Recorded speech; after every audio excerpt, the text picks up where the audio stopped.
ایک صحابی تھے حضرت جناب سیدنا خفاف بن ایمار غفاری رضی اللہ تعالی. انہوں نے بڑا کردار ادا کیا تھا میدان احد میں، انہوں نے اور ان کے صاحبزادے نے. تو ان کی بیٹی ایک دن حضرت عمر کے پاس آئی. اب وہ بیٹی بیاہ کے جا چکی تھی، اس کی شادی ہو گئی تھی. حضرت خفاف بن ایمار رضی اللہ تعالیٰ عنہ کی صاحبزادی اپنے سسرال چلی گئی تھی، وہاں اس کا خامد انتقال کر گیا. وہ خاتون واپس آ گئی، وہ حضرت عمر سے ملی، بیوہ عورت. اس بیوہ خاتون نے آ کے یہاں تو میرے بھائی وہ فوجی بیچارے جن کی بیویاں، جن کو ایک تقریب میں تو خوب ایوارڈ دینے کے لیے بلایا جاتا ہے.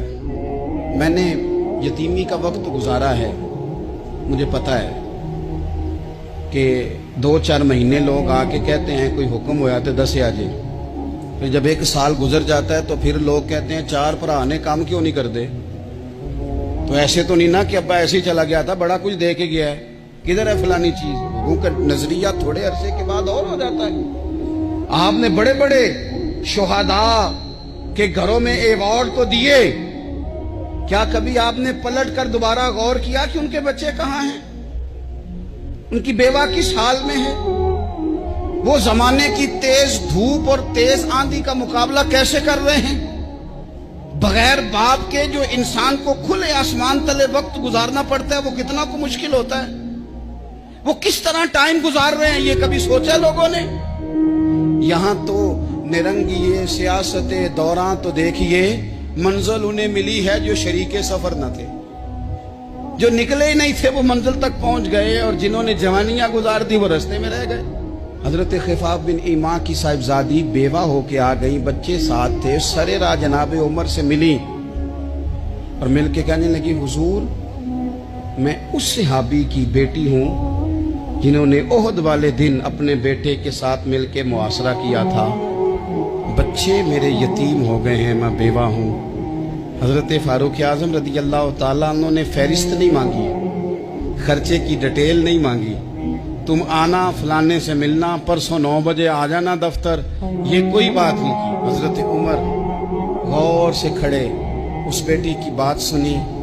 چھم چھم سیدنا فاروق کی آنکھوں سے آنسو گرے، دوڑ کے گھر گئے.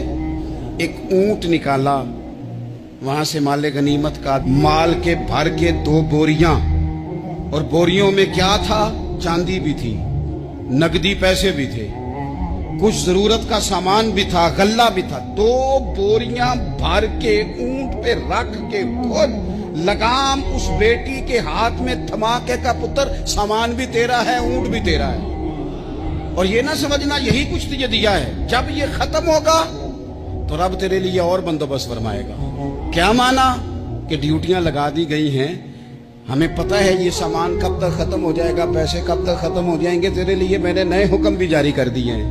ایک شخص نے کہا حضور ایک بیوہ کو آپ نے کچھ زیادہ ہی نہیں دے دیا. یہاں لوگ سیاسی تقسیم نہیں کرتے، تھوڑا کام والے کو دے دو، تھوڑا چوکیدار کو دے دو، تھوڑا گلی محلے میں دے دو، تھوڑا رشتہ داروں میں دے دو، سب ہمارے احسان کے نیچے رہیں گے.